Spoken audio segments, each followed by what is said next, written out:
Assalamualaikum warahmatullahi wabarakatuh.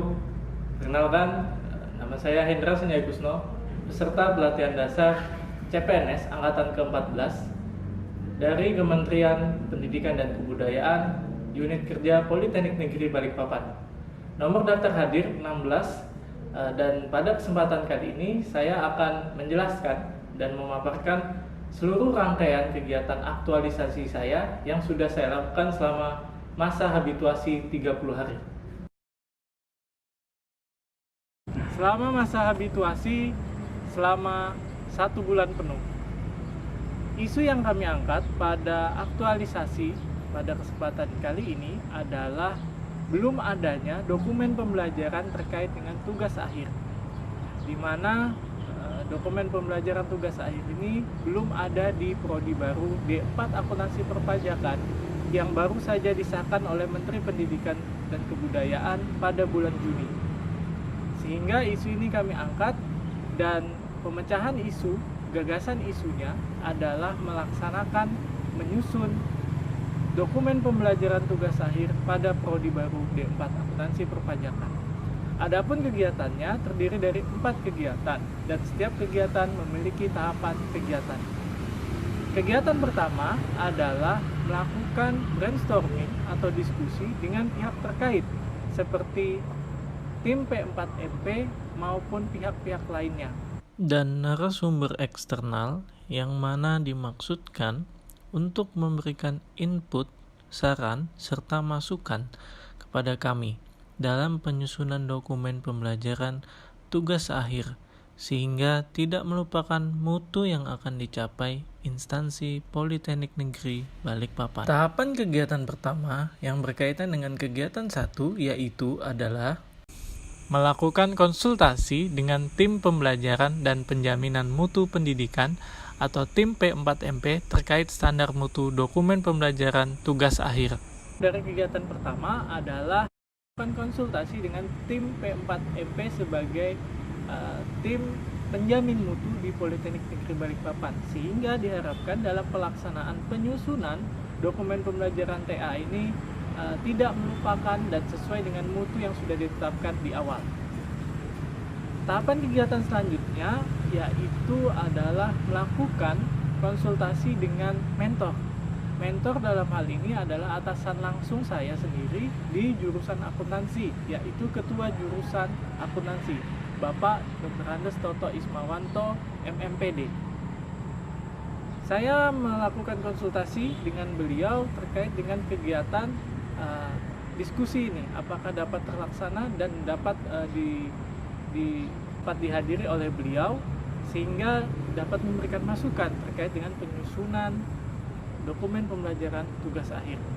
Selain itu, kami juga mengundang pihak eksternal, di mana pada kesempatan kali ini, kami berharap pihak eksternal dapat memberikan input yang berbeda, yang bisa membuat dokumen pembelajaran TA ini semakin baik.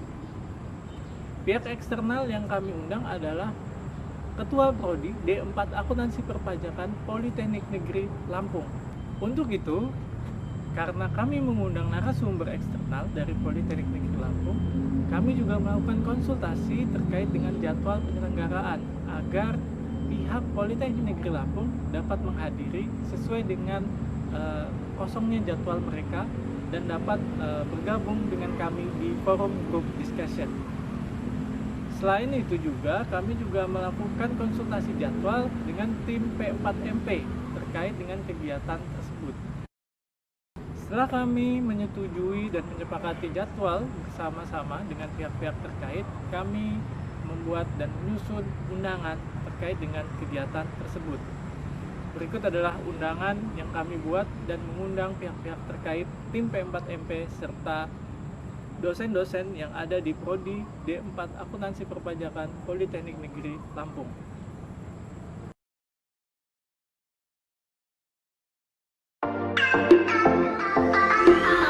Berikut ini adalah dokumentasi diskusi online melalui aplikasi Zoom dengan pihak terkait, yaitu dengan tim P4MP, dosen-dosen jurusan Akuntansi Politeknik Negeri Balikpapan, dan narasumber eksternal Ketua Prodi D4 Akuntansi Perpajakan Politeknik Negeri Lampung. Diskusi dilaksanakan pada hari Kamis 17 September 2020 pukul 10 WITA.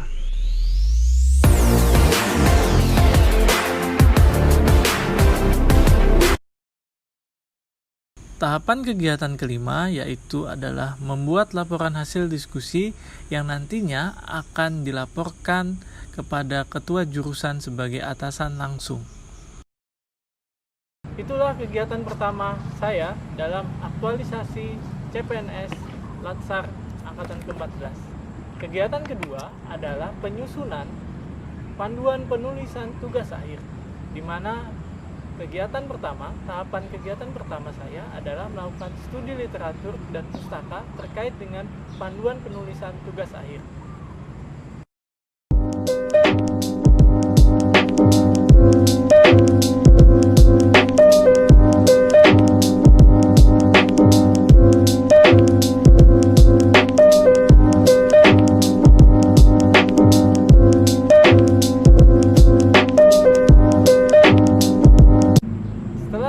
Mendapatkan literatur maupun panduan penulisan TA dari beberapa sumber, saya melakukan penyusunan maupun pembuatan buku panduan penulisan tugas akhir. Pada penyusunan ini tidak lupa saya memperhatikan standar mutu yang sudah ditetapkan dan sudah didiskusikan pada kegiatan pertama, dan juga berdasarkan masukan-masukan dari narasumber eksternal. Setelah draft tersusun, setelah penyusunan buku panduan penulisan tugas akhir, saya melakukan konsultasi kembali kepada mentor terkait dengan draft penulisan panduan TA.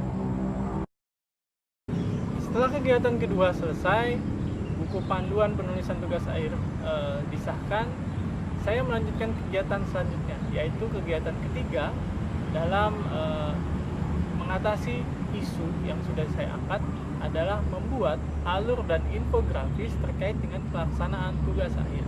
Dalam alur dan infografis ini memberikan informasi kepada mahasiswa apa saja yang harus mereka urus dan apa saja yang harus mereka lengkapi, dokumen-dokumen apa saja yang harus mereka lengkapi untuk melaksanakan tugas akhir. Pada tahapan kegiatan pertama yang berkaitan dengan penyusunan atau pembuatan alur dan infografis pelaksanaan tugas akhir, saya melaksanakan studi literatur dan studi pustaka terkait dengan alur dan infografis pelaksanaan tugas akhir.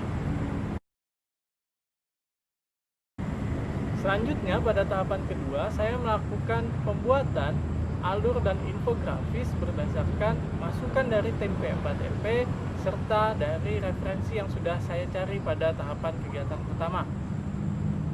Selanjutnya, setelah saya membuat, saya melakukan konsultasi kembali kepada mentor terkait dengan alur dan infografis.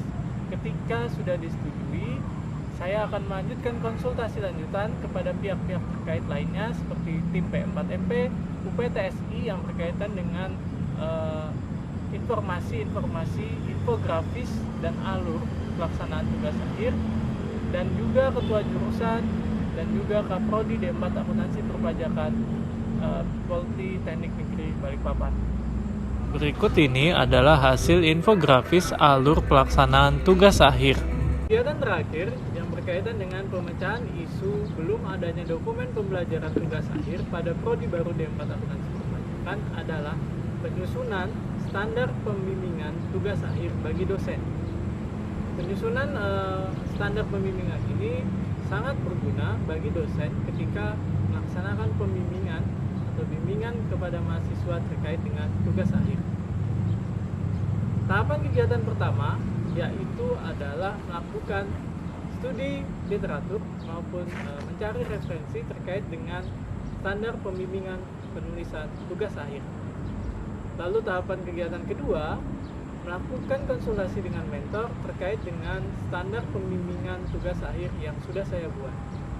Dan selanjutnya, ketika mentor sudah menyetujui, saya melanjutkan konsultasi kepada tim P4MP, UPTSI maupun pimpinan Politeknik Negeri Balikpapan agar standar pembimbingan penulisan tugas akhir ini dapat disahkan. Demikianlah seluruh rangkaian aktualisasi saya, terutama seluruh tahapan kegiatan yang saya lakukan berdasarkan nilai-nilai aneka yang ada di CPNS Kementerian Pendidikan dan Kebudayaan. Aneka itu adalah akuntabilitas, nasionalisme, etika publik, komitmen mutu, dan anti korupsi. Terima kasih sudah menonton video ini. Sampai jumpa di video yang lain. Salam ASN Unggul.